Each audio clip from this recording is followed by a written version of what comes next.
Hello everyone, this is Nayan Bashne and I welcome you all to the Bliss Academy where we provide education to you all with humility. मैं आशा करता हूँ आप सभी अच्छे हैं। ये Indo Islamic culture and general knowledge series का lecture 8 है। इस लेक्चर के अंदर हम इंडो इस्लामिक कल्चर के सेकंड टॉपिक सीरत रसूल अकरम को डिस्कस करेंगे। तो अगर आपने हमारे यूट्यूब चैनल को अभी सब्सक्राइब नहीं किया है तो आप इसको सब्सक्राइब कर लीजिए, साथ ही साथ बेल आइकन को प्रेस करिए ताकि आने वाले वीडियोज़ के नोटिफिकेशंस आप तक पहुँच पाएँ। आप हमारे गूगल क्लासरूम ग्रुप के साथ भी ज्वाइन कर सकते हैं जो कि हमने AMU 11th entrance science and diploma engineering 2022-23 के लिए क्रिएट किया है। यहाँ पर हम आपको प्रैक्टिस मॉड्यूल के साथ PDF नोट्स प्रोवाइड करते हैं फ्री ऑफ कॉस्ट।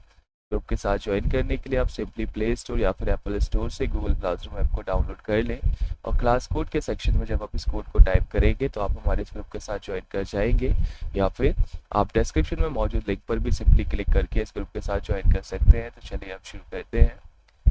तो जैसे कि हमने डिस्कस किया कि ये टॉपिक 2 सीरत रसूल अकरम सिलेक्शन में हम पढ़ेंगे। इसके जो सब टॉपिक्स थे जैसे कि लाइनेज, प्रॉफेट हज़रत मोहम्मद का बर्थ, चाइल्डहुड पीरियड और उनकी अटेनिंग द प्रॉफिटहुड यानी कि बिसात पीरियड को हम डिस्कस कर चुके हैं। इस वीडियो के अंदर हम लास्ट लेक्चर की स्टोरी को आगे बढ़ा रहे हैं। लास्ट लेक्चर में हमने देखा था कि जब प्रॉफिट हज़रत मोहम्मद सल्लल्लाहु अलैहि वसल्लम को प्रॉफिटहुड हासिल हुआ था तो अगले 2.5 साल तक कोई भी वही यानी कि मैसेज उनके पास खुदा के द्वारा नहीं आया था, जिसको आपने दौरे फितरत के नाम से पढ़ा। और फिर फाइनली खुदा के थ्रू उनके पास एक मैसेज आया जहाँ पर उनसे कहा गया कि अब जागने का वक्त आ गया है। तो हमने देखा कि सबसे पहले जो प्रॉफिट हज़रत मोहम्मद थे उन्होंने अपने घर वालों को ये बताना चाहा कि इस तरीके से मेरे साथ इंसिडेंस हुआ है और आज से मैं एक नबी हूँ और मैं चाहता हूँ कि आप भी खुदा की एक बात को मान के एक खुदा को माने। लेकिन हमने देखा कि वहाँ पर उनके घर वालों ने उनकी बात को नहीं माना, केवल हज़रत अली रज़ी अल्लाह अन्हा ने ही उनकी बात को मान के इस्लाम कबूल किया। अब हम उसके आगे की कहानी पढ़ेंगे, मेनली इसमें 610 से लेकर 614 AD के बीच में क्या क्या हुआ था। तो जब खुदा का आदेश आया था प्रॉफिट हज़रत मोहम्मद सल्लल्लाहु अलैहि वसल्लम को कि आप लोगों को बताएं खुदा के बारे में, तो इसी दौरान जो प्रॉफिट हज़रत मोहम्मद सल्लल्लाहु अलैहि वसल्लम थे उन्होंने मक्का के आम लोगों को भी इस्लाम के बारे में बताना चाहा। इस चीज़ को करने के लिए प्रॉफिट हज़रत मोहम्मद सल्लल्लाहु अलैहि वसल्लम ने जो मक्का के लोग थे उनसे कहा कि आप सभी सफ़ा हिल्स की जो पहाड़ी है वहाँ पर इकट्ठा हो जाए। ठीक है, अब क्योंकि प्रॉफिट हज़रत मोहम्मद का कैरेक्टर अच्छा था, सारे लोग उनकी बात को मानते, तो ये सारे लोग सफ़ा हिल्स पर इकट्ठे हो गए। तो जब सारे लोग सफ़ा हिल्स पर इकट्ठे हो गए थे तो फिर प्रॉफिट हज़रत मोहम्मद सल्लल्लाहु अलैहि वसल्लम ने अपनी पहली रिलीजियस स्पीच यानी कि फर्स्ट सरमन दिया सफ़ा की पहाड़ी पर। इसको आप याद रखें। देखिए, सरमन कहते हैं रिलीजियस स्पीच को, जब भी कोई रिलीजन से रिलेटेड कोई बात करता है तो उसको आप सरमन कहते हैं। तो पहला जो सरमन दिया अपनी लाइफ के अंदर प्रॉफिट हज़रत मोहम्मद ने वो सफ़ा हिल्स की पहाड़ी पे दिया था। और फिर आप देखेंगे जो लास्ट सरमन वो देंगे वो आपको हरम के अंदर पहाड़ी पड़ती है उस हिल पे उन्होंने लास्ट सरमन दिया था। तो हम लास्ट सीरीज़ के अंदर पढ़ेंगे इस प्रॉफिट सीरत रसूल अकरम की जो टॉपिक की लास्ट वीडियो होगी वहाँ पर। ठीक है, तो इस तरीके से प्रॉफिट हज़रत मोहम्मद सल्लल्लाहु अलैहि वसल्लम ने लोगों को बुलाया सफ़ा की पहाड़ी पर और बताया कि मेरे साथ ये सारे इंसिडेंट्स हुए हैं और इस तरीके से मैं अब एक नबी बन चुका हूँ और मेरा भी एक काम है कि मैं आपको एक सही रास्ता दिखाऊं। तो मैं चाहता हूँ कि आप लोग भी एक खुदा को माने। लेकिन क्या हुआ कि जिस तरीके से प्रॉफिट हज़रत मोहम्मद के खुद के रिश्तेदारों ने उस बात को नहीं माना था तो मक्का के बाकी के लोगों ने भी उस बात को मानने से इनकार कर दिया। अब यहाँ पर एक इंसिडेंस हुआ कि जो प्रॉफिट हज़रत मोहम्मद सल्लल्लाहु अलैहि वसल्लम के सगे चाचा थे अबू लहाब ने एक पत्थर उठाया, प्रॉफिट हज़रत मोहम्मद सल्लल्लाहु अलैहि वसल्लम को दे मारा।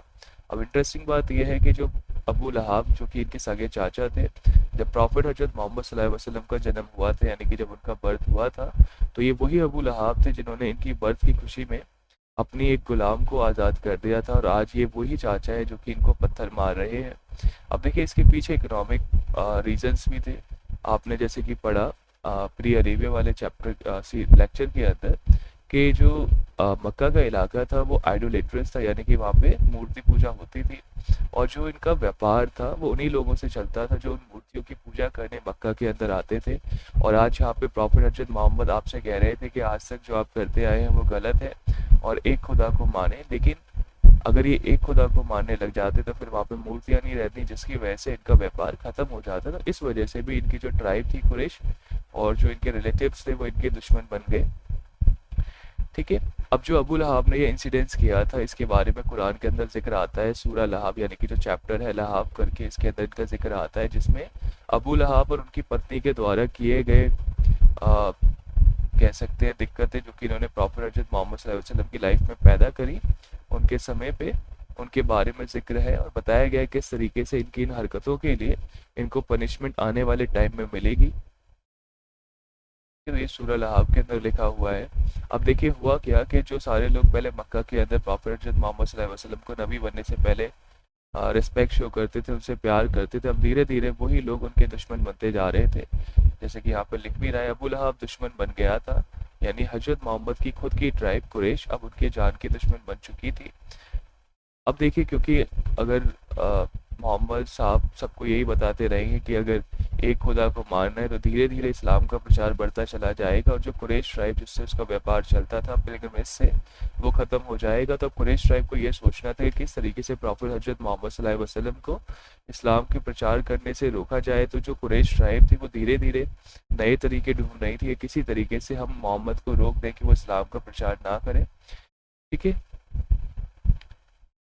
तो एक बात और याद रखें कि अभी जब नबी बने थे तो नबी बनने के दौरान केवल एक ही बात को कहा गया था कि आप एक खुदा को माने। अभी नमाज वगैरह के बाद जो आपने पिलर्स के बारे में पढ़ा था वो यहाँ पर नहीं बताए गए थे कि आपको मैंडेटरी नमाज करनी है इस टाइम तक। केवल आपसे यही कहा गया इनिशियली कि आप एक खुदा को माने। जब आप इस पहले पिलर को मान जाएंगे तब हम आगे की बात करेंगे। तो धीरे धीरे करके लोगों का अकीदा बढ़ाया जा रहा था एक खुदा के ऊपर।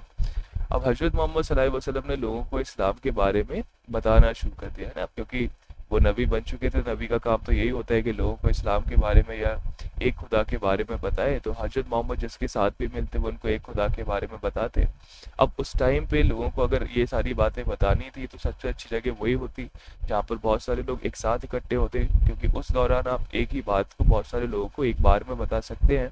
तो हमने जैसे कि डिस्कस किया था कि मक्का के अंदर 3 मेले लगा करते थे, फेयर ऑफ अकस, फेयर ऑफ ओबीना और फेयर ऑफ मजाज। इन तीनों ही मेलों को प्रॉफेट हज़रत मोहम्मद सल्लल्लाहु अलैहि वसल्लम एक बेनिफिट के तौर पर देखते थे और एक बार में ही बहुत सारे लोगों को अपनी बात को बता देते थे। अब इससे हो क्या रहा था कि कई सारे लोग काफ़ी तादाद में इस्लाम कबूल करते जा रहे थे। अब जो कुरैश ट्राइब थी उसको इस बात से प्रॉब्लम होने लगी, क्योंकि दिन पर दिन जो मुसलमानों की संख्या थी वो मक्का के अंदर बढ़ती चली जा रही थी। तो कुरैश ट्राइब ने सोचा कि हम हज़रत मोहम्मद सल्लल्लाहु अलैहि वसल्लम के साथ एक समझौता कर लेते हैं। कहीं इनको ये तो नहीं चाहिए कि ये कोई एक बड़ा इंसान बनना चाह रहे हैं, यानी कि मन में आ सकता है कुरैश ट्राइब के कि जो लोग हैं अगर ये हज़रत मोहम्मद इस्लाम को इसलिए प्रमोट कर रहे हैं कि अपने लिए एक अलग से जगह चाहते हैं मक्का के अंदर। तो कुरैश ट्राइब के लोगों ने इनको यही ऑफ़र दिया कि अगर आप एक बड़ा आदमी बनना चाहते हैं तो हम आपको कुरैश ट्राइब का सरदार मानने को भी तैयार है, लेकिन आप इस्लाम को छोड़ दें। लेकिन क्योंकि जो हज़रत मोहम्मद सल्लल्लाहु अलैहि वसल्लम थे उनके मन में तो ऐसा कोई बात थी नहीं कि उनको कोई बड़ा इंसान वगैरह बनना है। वो तो खुदा के द्वारा चुने हुए थे, बस खुदा के संदेश को ही लोगों तक पहुंचा रहे थे। तो हज़रत मोहम्मद सल्लल्लाहु अलैहि वसल्लम ने इस प्रपोजल को रिजेक्ट कर दिया और उन्हें कुरैश ट्राइब के सरदारों से कहा कि खुदा ने मुझे ये रिस्पॉन्सिबिलिटी दी है और आप सभी को भी मैं यही कहूँगा कि आप लोग भी समझ जाइए वक्त रहते हुए और एक खुदा के दिखाए हुए मार्ग पर आ जाइए। अब क्योंकि मोहम्मद के साथ बात करके कुरैश ट्राइब की बात तो नहीं बनी, तो कुरैश ट्राइब ने फिर नए तरीके अपनाए। तो उन्होंने सोचा कि अगर इनके जो गार्जियन हैं अबू तालिब, अगर हम इनसे ही बात कर लें और इनको समझाएं कि या तो वो प्रॉफेट हज़रत मोहम्मद सल्लल्लाहु अलैहि वसल्लम को समझा दें कि वो इस्लाम छोड़ दें, या फिर आप दोनों हमारी कुरैश ट्राइब को छोड़कर कहीं और चले जाएं। ठीक है, तो जब ये सारी बातें अबू तालिब ने सुनी कुरैश ट्राइब के सरदारों से, तो उन्होंने हज़रत मोहम्मद सल्लल्लाहु अलैहि वसल्लम से इस बात को डिस्कस करना चाहा। ठीक है, और उनसे कहा कि मैं काफ़ी बूढ़ा हो चुका हूँ और अब मैं इतनी सारी टेंशन अपनी लाइफ में नहीं ले सकता। आप देख लो कि आपको क्या करना है, या तो आप इस्लाम छोड़ दो या फिर हम दोनों को ही क्या करना पड़ेगा, मक्का छोड़कर कहीं और जाना पड़ेगा।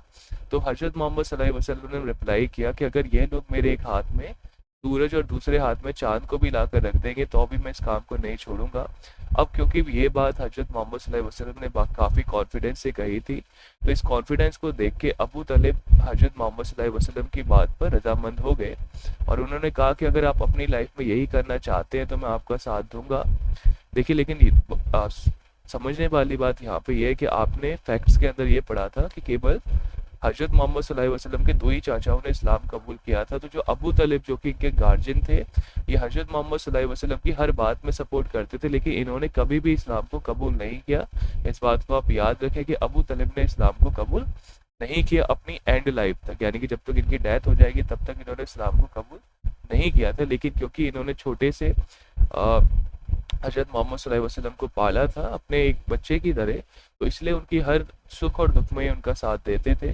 तो जब अबू तलिब ने देखा कि प्रॉफिट हजरत मोहम्मद सल्लल्लाहु अलैहि वसल्लम अपनी बात को लेकर इतने कॉन्फिडेंस हैं और उनको पता था कि कभी भी झूठ नहीं बोलते हैं, तो इसलिए वो इनकी बात पर रजामंद हो गए। और उन्होंने कहा कि अब अगर ऐसे ही करना है लाइफ में, तो फिर जितनी भी कठिनाइयाँ आएंगी इस बात को करने के लिए, हम मिलजुल कर उसका सामना करेंगे। ठीक है, अब क्या हुआ कि अबू तलिब से बात करने के बाद भी इनकी बात नहीं बनी थी। तो अब कुरैश ट्राइब को कुछ और तरीके देखने थे जिससे वो हजरत मोहम्मद सल्लल्लाहु अलैहि वसल्लम को इस्लाम के प्रमोशन करने से रोक सके। तो जब हजरत मोहम्मद सल्लल्लाहु अलैहि वसल्लम फेयर्स के अंदर जाकर लोगों को इस्लाम के बारे में बताते थे, तो इनके एक और चाचा थे अबू जहल, जो कि कुरैश ट्राइब के ही सरदार थे। वो इनके आगे ढोल बजवाना शुरू कर देते थे ताकि लोग हजरत मोहम्मद सल्लल्लाहु अलैहि वसल्लम की बात को ना सुन पाए और इस्लाम को ना कबूल करें। लेकिन इससे भी बात नहीं बन रही थी, क्योंकि लोग दिन पर दिन इस्लाम को कबूल करते जा रहे थे और मुस्लिम की संख्या बढ़ती चली जा रही थी। तो फिर कुरैश ट्राइब ने सोचा कि अगर इस तरीके से बात नहीं बन रही तो हम क्या करते हैं, इनके बारे में एक र्यूमर फैला देते हैं कि जो हजरत मोहम्मद सल्लल्लाहु अलैहि वसल्लम है ये मेंटली डिस्टर्ब हो चुके हैं, इसलिए बहकी बहकी सी बात करते हैं, आप सभी लोग मक्का के जो हैं इनकी बातों में ना आए।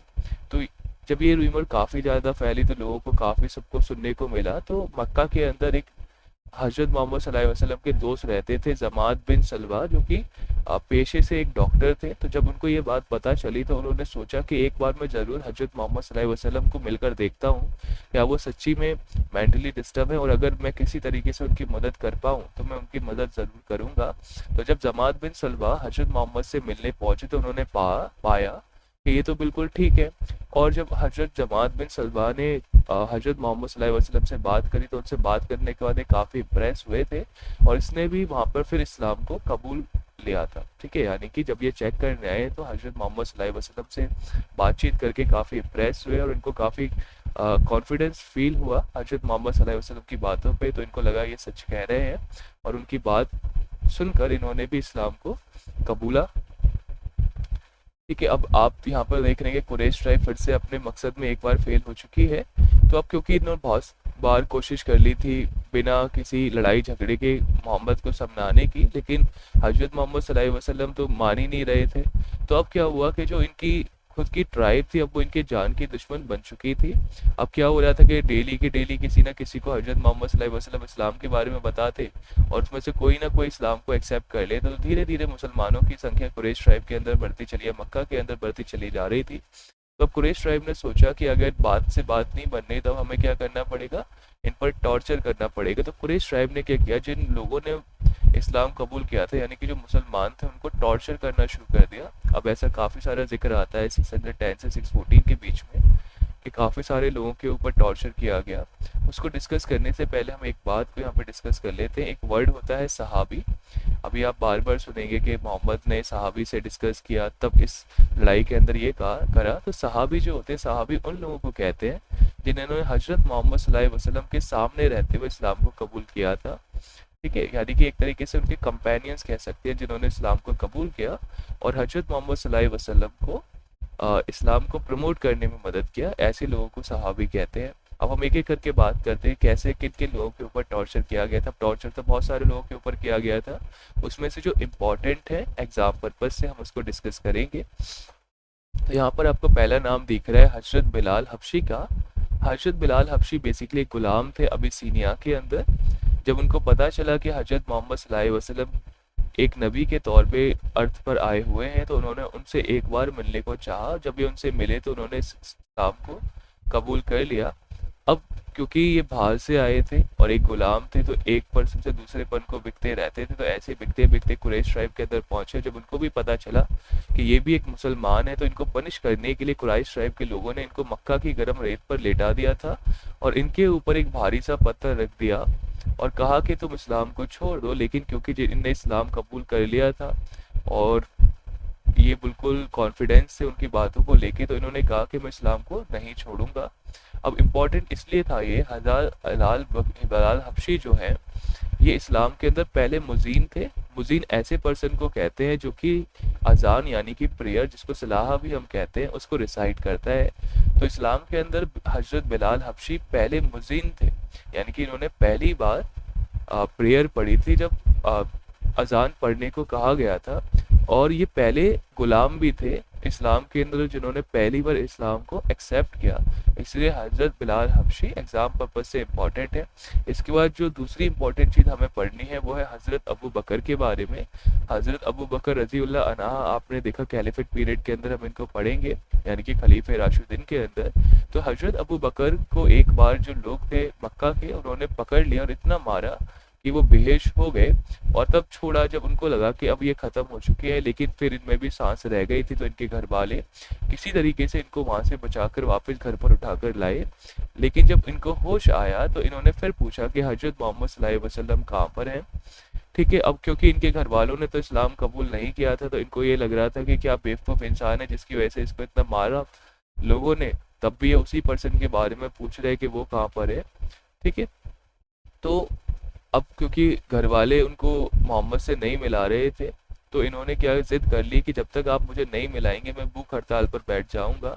तो इस एग्जाम्पल से ये समझ में आता है कि किस प्रकार से लोग हजरत मोहम्मद सल्लल्लाहु अलैहि वसल्लम की बातों पर बिलीव करते थे और उनको रिस्पेक्ट शो करते थे, उनसे प्यार करते थे। ठीक है, तीसरी बात जो हमें यहाँ पे पढ़नी है वो खुद हजरत मोहम्मद सल्लल्लाहु अलैहि वसल्लम के बारे में। एक बार क्या हुआ कि जो हजरत मोहम्मद सल्लल्लाहु अलैहि वसल्लम लोगों को इस्लाम के बारे में बता रहे थे और बात करने से मान नहीं रहे थे, तो मक्का का एक सरदार था उतबा करके, उसने क्या किया, हजरत मोहम्मद सल्लल्लाहु अलैहि वसल्लम के गले में एक रस्सी डाल दी और घोड़े पे बैठकर उनको सड़क पर घसीटना उसने शुरू कर दिया।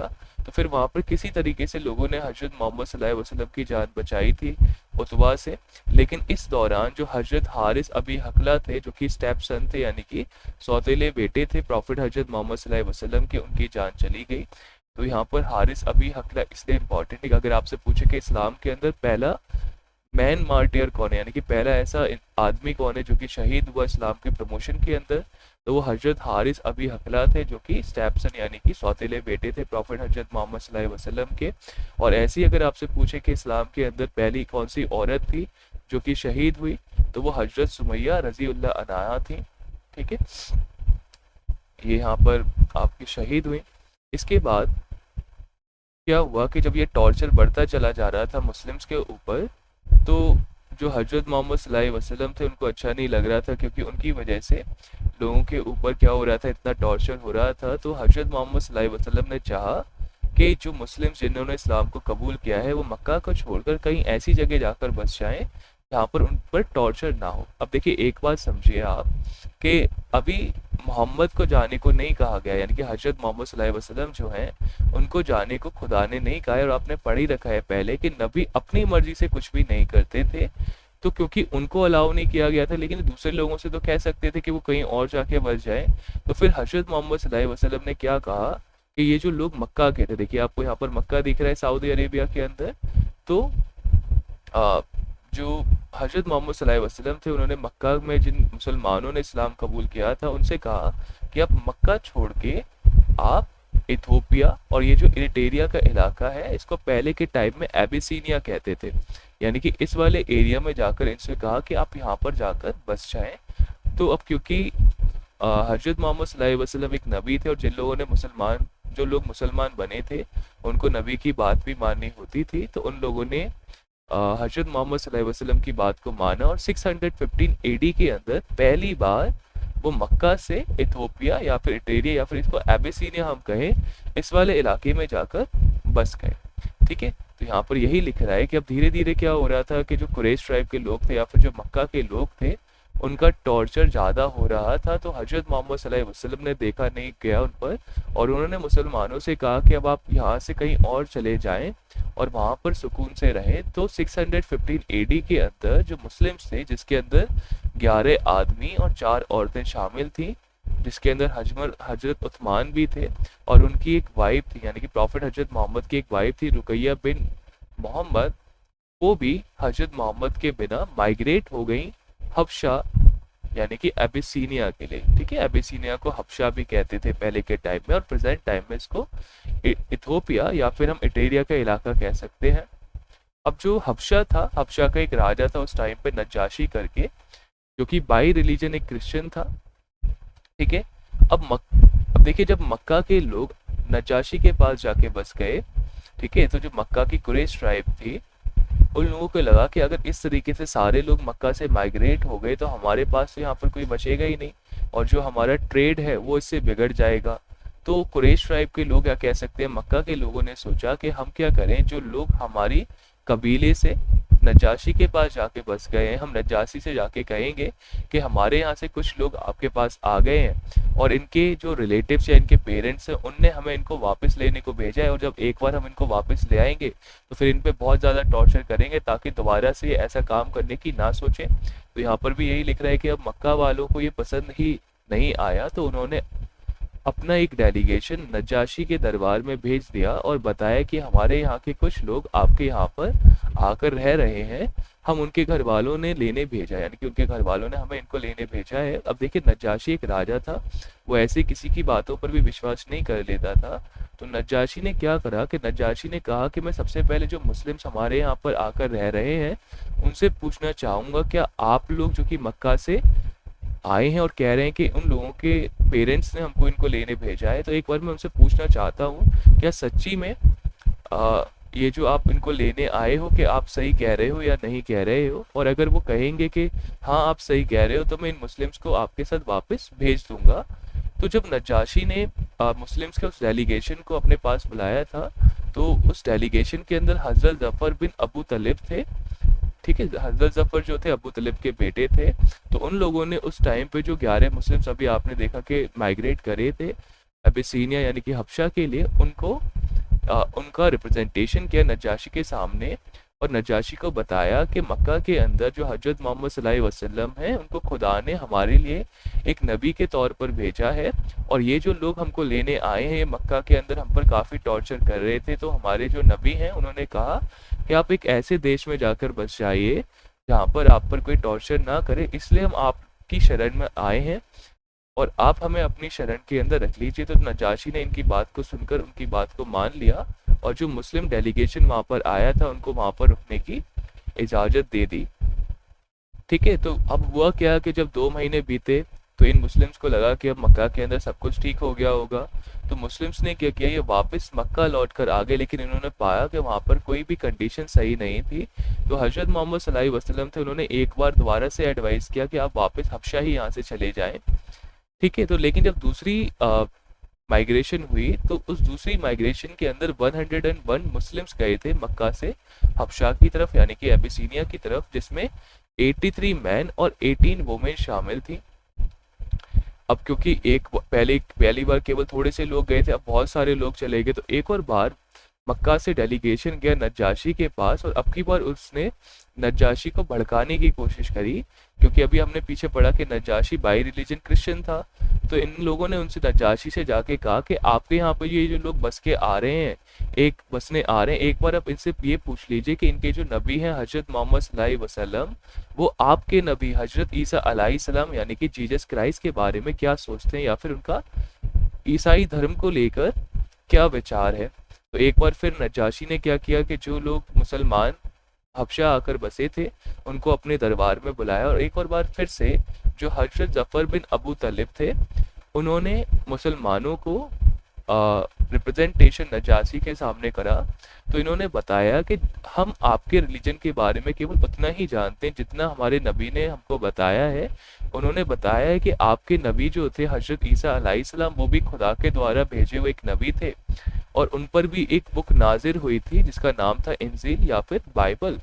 और ये भी बताया कि जो जीसस क्राइस्ट थे उनके बर्थ के टाइम पे एक मिरेकल हुआ था, और तब उनका जन्म हुआ, और इसके लिए हमारी कुरान के अंदर एक चैप्टर भी है सूरह मरियम करके, जिसमें जीसस क्राइस्ट के बारे में बताया गया है। और उस दौरान जो हजरत जफर बिन अबू तलिब थे उनने सूरह मरियम को नज्जाशी के सामने पढ़ा। नज्जाशी को ये सब सुन के काफ़ी अच्छा लगा और उसकी आंखों में आंसू आ गए। ठीक है। अब एक चीज़ यहाँ पर जो इम्पोर्टेंट याद रखनी है कि जो सूरह मरियम यानी कि जो चैप्टर है कुरान के अंदर मरियम करके, ये इकलौता ऐसा चैप्टर है जो कि किसी फीमेल के नाम पर रखा गया है। बाकी सारे चैप्टर या तो मेल या फिर किसी और चीज़ के नाम पर लिखे हुए हैं। इन टोटल कुरान के अंदर 114 चैप्टर्स होते हैं, उसमें से एक चैप्टर है सूरह मरियम, जिसके अंदर आपको जीसस क्राइस्ट के रिलेटेड चीज़ें देखने को मिलेंगी। तो जब नज्जाशी ने सूरह मरियम को सुना तो उनकी आंखों में आंसू आ गए और ये सब सुनकर ऐलान कर दिया कि जो भी लोग आज से मुसलमानों को हबशा के अंदर यानी कि एबिसीनिया के अंदर परेशान करेंगे, उनको टैक्स देना पड़ेगा और उन लोगों को हबशा से बाहर भी निकाल दिया जाएगा। अब क्योंकि इतना सारा प्रोटेक्शन नज्जाशी का इन लोगों को मिल गया था, तो मुसलमान जो थे वो आसानी से खुशी खुशी एबिसीनिया यानी कि हबशा के अंदर रहना उन्होंने शुरू कर दिया। इसके आगे की जो कहानी है वो हम नेक्स्ट लेक्चर के अंदर कंटिन्यू करेंगे। आई होप आपको यहाँ तक सारी चीज़ें समझ में आई होंगी। अगर आपने अभी भी हमारे क्लासरूम ग्रुप को ज्वाइन नहीं किया है तो इसका कोड यहाँ पर आपको दिख रहा है, आप क्लासरूम को ज्वाइन कर लें। आपकी प्रिपरेशन के लिए ये काफ़ी बेटर रहेगा, काफ़ी बेनिफिशियल होगा। आप चाहें तो हमारी इस कम्युनिटी जो कि ब्लिस एकेडमी है इस पर कॉन्ट्रीब्यूट कर सकते हैं इसको और स्ट्रॉन्ग बनाने के लिए, ताकि ऐसा ही क्वालिटी कंटेंट हम आपके लिए लेकर आते रहें। अगर आपको ये वीडियो पसंद आई है तो आप वीडियो को लाइक कर दीजिए, अपने फ्रेंड्स के साथ शेयर करिए और कमेंट करके हमको बताइए कि आपको वीडियो कैसी लगी, या फिर आपका कोई और डाउट है तो आप कमेंट बॉक्स के अंदर हमको बता सकते हैं। तो चलिए मिलते हैं फिर एक नई वीडियो के अंदर, तब तक के लिए गुड बाय।